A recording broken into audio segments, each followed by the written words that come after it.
बिस्मिल्लाहिर्रहमानिर्रहीम। स्टूडेंट, आज हम प्रेजेंट इंडेफिनाइट टेंस या प्रेजेंट सिंपल टेंस की स्टडी करेंगे। सिंपल टेंस को इंडेफिनाइट टेंस भी बोला जाता है, तो कोई इसे प्रेजेंट इंडेफिनाइट टेंस बोलेगा, कोई इसे प्रेजेंट सिंपल टेंस बोलेगा, एक ही बात है। तो इसके अंदर हम सबसे पहले देख लेते हैं कि हम रोजाना जो जुमले बोलते हैं उर्दू में, उनमें कौन से जुमले होते हैं जो इस प्रेजेंट सिंपल टेंस के कैटेगरी में आते हैं। तो देखिए, हम जो रोजाना की हमारी आदतें होती हैं, जो रोजाना के काम होते हैं, जिनके आखिर में ता हूं, ती हूं, ते हैं, ऐसे अल्फाज आते हैं। जैसे मैं स्कूल जाता हूं, देखिए ता हूं आया। मैं लिखता हूं, मैं पढ़ता हूं, मैं खेलता हूं, हम खेलते हैं, वो खेलता है। तो देखिए जुमले के आखिर में क्या आ रहा है, ता हूं, ती हूं, ते हैं, इस तरह के अल्फाज आ रहे हैं। अब इसको अंग्रेजी में कैसे बोलेंगे उसका हम सबसे पहले फार्मूला देख लेंगे। फार्मूला क्या दिया हुआ है यहाँ पर, सब्जेक्ट प्लस वर्ब का फर्स्ट फॉर्म प्लस एस या ईएस ऑप्शनल। अब ये एस या ईएस क्या होता है आगे आपको समझ आएगा। प्लस इसके साथ एक और चीज होती है यहाँ पर, ऑब्जेक्ट ऑप्शनल। यहाँ पर ओ मैं दे रहा हूं, मतलब ओ फॉर ऑब्जेक्ट, और यह भी ऑप्शनल होता है। फिलहाल अगर आपको बड़ा जुमला यहाँ पर नहीं भी दिया हुआ है, तो इतना फार्मूला अगर आपने अच्छे से लर्न कर लिया, तो ये आगे जो दिया हुआ है ऑब्जेक्ट, यहाँ पर ऑप्शनल, ये आपको समझना कुछ भी मुश्किल नहीं है। तो पहले हम जुमले देख लेते हैं, उसके बाद इंशाल्लाह इस पर और डिस्कस करेंगे। अब देखिए यहाँ पर एक और चीज, जब फाइल आई वी यू दे एक से ज्यादा नाम मतलब प्लूरल नाउन हो, तो वर्ब काम के साथ एस या ईएस नहीं लगेगा। जैसे देखिए यहां पर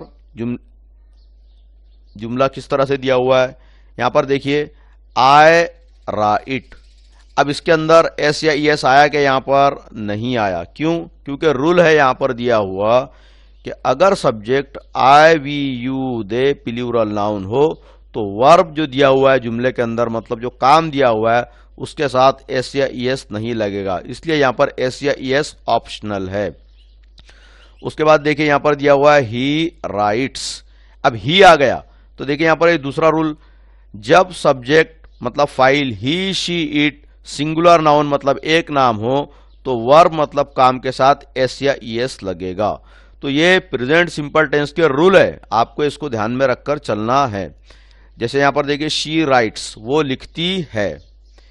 एजाज राइट, एक नाम है, एजाज लिखता है।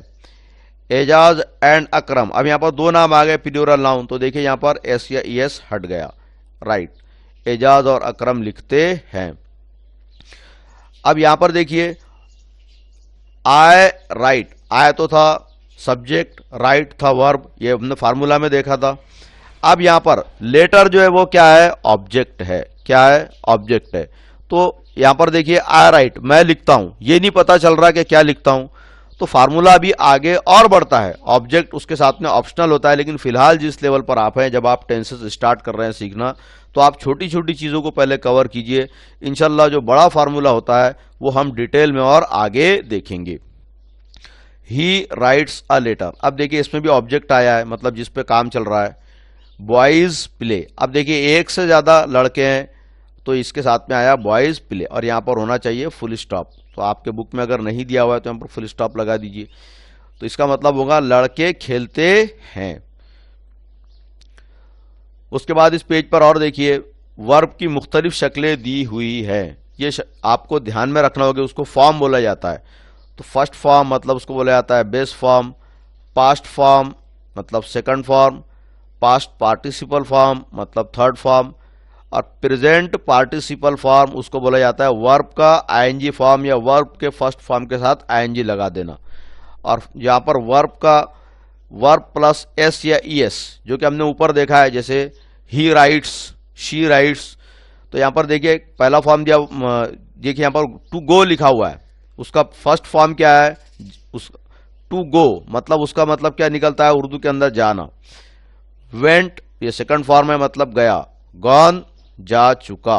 तो देखिए सेकंड फॉर्म और ये थर्ड फॉर्म, ये परफेक्ट सेकंड फॉर्म जो है पास्ट टेंस में इस्तेमाल होगा, और ये जो यहां पर दिया हुआ है थर्ड फॉर्म, ये परफेक्ट टेंस में इस्तेमाल होगा। कैसे होता है वो इंशाल्लाह हम आगे देखेंगे। गोइंग ये कंटिन्यूअस टेंस के अंदर इस्तेमाल होता है, और गोज ये अपना प्रेजेंट सिंपल टेंस के अंदर इस्तेमाल होता है। तो देखिए वर्ब एक है लेकिन उसकी 5 अलग अलग फॉर्म्स हैं। इस कोई भी वर्ब हो उसके 5 अलग अलग फॉर्म होते हैं। तो इस बुक के हद तक के आप एटलीस्ट इन 3 फॉर्म को, टू गो, टू राइट और टू ईट, इन 3 फॉर्म को तो भी अच्छे से याद कर लीजिए। बाकी इंशाल्लाह जैसे जैसे हम आगे बढ़ेंगे, जब कोई नए फॉर्म आते रहेंगे, कोई नया वर्ब आएगा तो उसके मुख्तलिफ फॉर्म को भी मैं उस वक्त में डिस्कस इंशाल्लाह करूंगा। तो उम्मीद करता हूं स्टूडेंट कि आज का टॉपिक आपको समझ आया होगा। Thank you.